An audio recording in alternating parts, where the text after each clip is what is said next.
getting better. Most of the fire was in the front of the plane.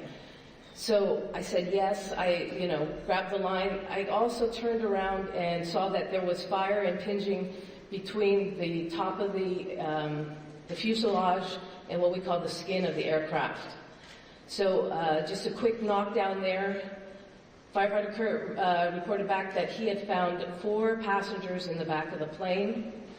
I radioed that we had 4 passengers stuck or trapped in the back of the plane. We continued to the back where we had a multitude of patients. I don't know how to say this, but there was a variety as far as what was going on. We had elderly, we had a woman with a gentleman who was standing over her. We had somebody that was partially trapped.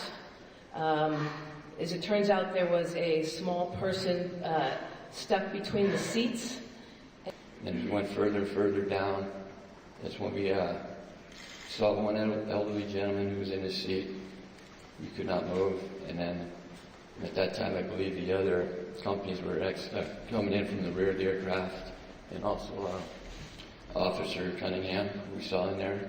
I still couldn't believe I saw him in there without protective equipment, and my hat goes off to you.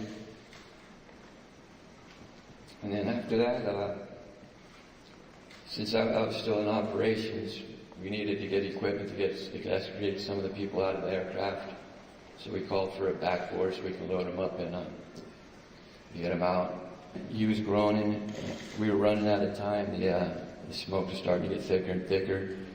So we had no choice. We just we stood him up, and amazingly he started shuffling his feet. So that was a good sign. We got to the rear of the aircraft again, and we were able to get him out. And that was pretty much the last person off the plane. And as I enter the plane, he's tearing apart the plane to make the exit way bigger. So he's handing me seats, panels, and we're throwing them outside, and we're grabbing people to pull out. I'm able to step out, and I see all my other officers assisting all the injured passengers on the ground, doing crowd control, making sure people are taken care of, pulling people away from the site. It was so surreal.